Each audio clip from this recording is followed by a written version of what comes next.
Marvel Comics are full of ridiculously overpowered characters, but the MCU has usually powered down said characters when they adapt them to the silver screen. This seemed intentional. It almost seemed like Kevin Feige wanted to have a more even playing field and give the ground level characters something to do. City's flying, we're fighting an army of robots, and I have a bow and arrow. None of this makes sense. But what if I told you that's all about to change? You had my curiosity, but now you have my attention. Lately, there have been a ton of new reports and rumors about various overpowered characters from Marvel Comics. And the latest character to be revealed to be coming is none other than Hyperion. Seems that Kevin Feige is going big and going OP with the power levels, and I think there are several very important reasons as to why. So, first up in this video, I want to talk about all of these overpowered characters that are coming, and of course, talk about Hyperion. And then we'll reveal my theories as to why Kevin Feige is actually doing this. Smash a gosh dang like on this video, and let's begin. So first up, let's just list a ton of overpowered characters that are either heavily rumored to be coming into the MCU or were recently introduced. You've got Wonder Man, you've got the son of Hulk, Scar, who hopefully has his look changed so that he no longer resembles the plant-based vegan bodybuilder guy that checks you out of Whole Foods. You've got Namor, you've got Monica Rambeau, you've got the Red freaking Hulk coming, Billy Kaplan Wiccan. America Chavez is now in the MCU. This weird girl Love from the end of Thor. Silver Surfer's on the way. Adam Warlock is on the way. Nova's on the way. And of course, Dr. Mother Love and Doom is on the way. And of course, you have the new character that's rumored. And this is Hyperion of the Squadron Supreme. This character is rumored to be popping up in Thunderbolts. And according to Grace Randolph and Daniel Rickman, it looks as though they're going to do an evil version of Superman with this Hyperion. So the MCU Hyperion will be a lot like Homelander from The Boys. Now, I need to stop for just a second because since the time of recording this video, there have actually been updates to this character that's going to be introduced in the Thunderbolts. It is absolutely the case that an evil Superman character from Marvel Comics is going to be the main villain of the Thunderbolts, or at least that's what a lot of the rumors are saying. But there's actually some confusion as to whether or not the evil Superman is going to be Hyperion or Sentry. And in fact, there's starting to seem like there's more evidence in the Sentry camp. It seems like Sentry may be the crazy powerful Superman character in the Thunderbolts film. One thing that would be cool about the Sentry being the Superman is that in the comics, the Sentry is actually created from a super soldier serum. He takes the Sentry serum and then gets the crazy insane powers that he has. So whether or not it's Hyperion or Sentry, the concept remains that Marvel Studio is putting very high powerful characters into the MCU. And I'm not gonna lie, at first when I thought about this, I was like, oh man, Hyperion's just gonna destroy everybody. Like, first of all, how's that Thunderbolts team in general going to fight against this guy? But beyond even that, I think Hyperion, done correctly from the comics, would wipe the floor with almost everybody that's already in the MCU. But then I remembered that it may well be the case that the President of the United States, that's also the Red freaking Hulk, may well be the guy that's giving Hyperion his orders. Like, can you imagine Hyperion coming down to Earth and essentially being like, take me to your leader? Then he's brought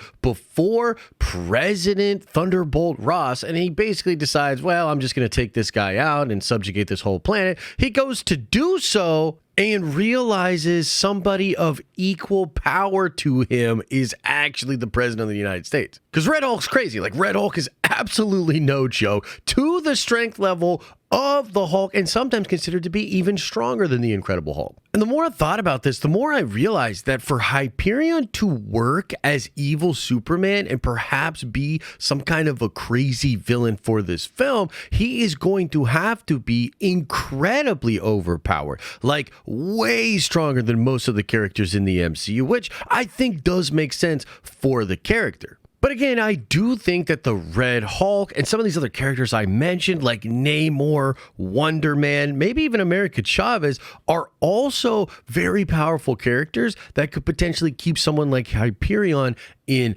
check. And there's this concept in a lot of games out there called power creep. So whether it's Magic the Gathering or whether it's Fortnite, there are new elements introduced into the game that are considered to be powerful. And the more powerful something is, the more exciting it is. And a lot of the people that play those games get excited about having the new pieces of power for said game. But essentially, to keep everything even in balance within a game, you have to bring up the lower levels of power as well. And then to get more hype moving forward, you have to seek even more new higher levels of power. It's called power creep, and essentially something like that seems to be happening in the MCU currently. And you might think that's the only reason that all of these crazy powerful characters are coming into the MCU, but I don't think it's exactly that. And I think the moment we are living through right now at the MCU is actually going to see massive power creep. And as I said at the top of this video, I think there's a couple very specific reasons why. The first big reason is the mutants. As it currently stands, it seems like the plan for the X-Men within the MCU is to have a lot of the Fox X-Men and X-Men 97 take up the next couple of years until the 616 main X-Men are introduced for Marvel. And even though it kind of sucks that we're going to have to wait that long to get a proper 616 team of X-Men and a whole bunch of mutants, it does appear that Kevin Feige wants to heavily focus on the mutants for the next saga. And as it currently stands right now, if the X-Men or even some of the most popular mutants from Marvel Comics were introduced into the 616, they would absolutely overpower and decimate the Avengers and any other team. Especially as it currently stands with characters like Doctor Strange out in the multiverse, Carol Danvers off-world, or maybe now on-world, but trying to get back off-world to figure out what the heck is going on. Thor roaming around the galaxy with that character Love. There's just not a lot of heavy hitters left for the Avengers squads, or just really heroic characters that are that strong. Like, the main X-Men could probably solo the current Avengers squad. I mean, Cyclops himself could probably take out most of the Avengers right now. Storm? Are you kidding me? It wouldn't even be close. Storm would absolutely decimate most of the heroes on Earth. Jean freaking Grey could probably handle all of these people, and that's without the Phoenix power. But oh man, if she gets the Phoenix power, look out.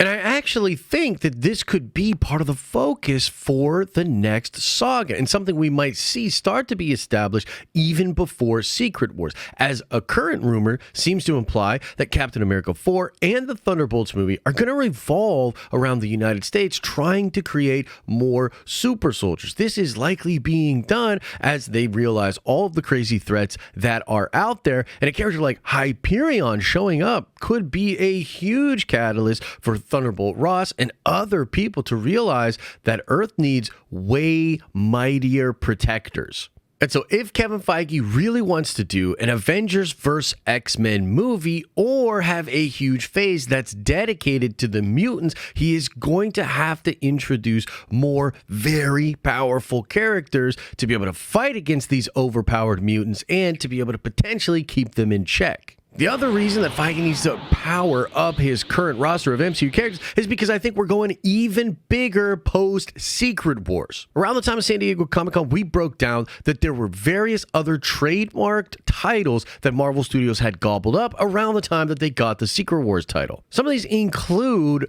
the Eternity Wars and the Timeless Saga. Really interesting, intriguing titles that made me think that Marvel Studios was going to go even bigger. That we may well see entities such as Celestials and superpowered versions of Galactus fighting in a weird multiversal war that's even bigger than what we get in Secret Wars. And if you're going to introduce characters like King Thanos, the First Firmament, Life Force Galactus, the Infinite, and more and more and more, you're going to need incredibly powerful Marvel characters. Hawkeye ain't doing shit to a Celestial or a cosmic level being. That's basically what I'm saying here, folks. I'm personally here for it because I love these overpowered characters from Marvel Comics history. I definitely want to see some of the most powerful mutants fighting against some of the most powerful Avengers, and then I want to see all of them grouped together and fight against crazy cosmic multiverse level threats. Oh man, I'm excited. Let me know what you think about these overpowered characters coming into the MCU, and is there a personal favorite of yours from Marvel Comics that you want to see? Smash a like on this video if you enjoyed it. Make sure to subscribe to this channel and our live streaming channel so you have a chance to win the dope nerdy thing we give away each month. This month, it's an awesome pair of Marvel Legends figures. And if you want to watch more, why not check out this video I recently did talking about the first reveals for Avengers Secret Wars.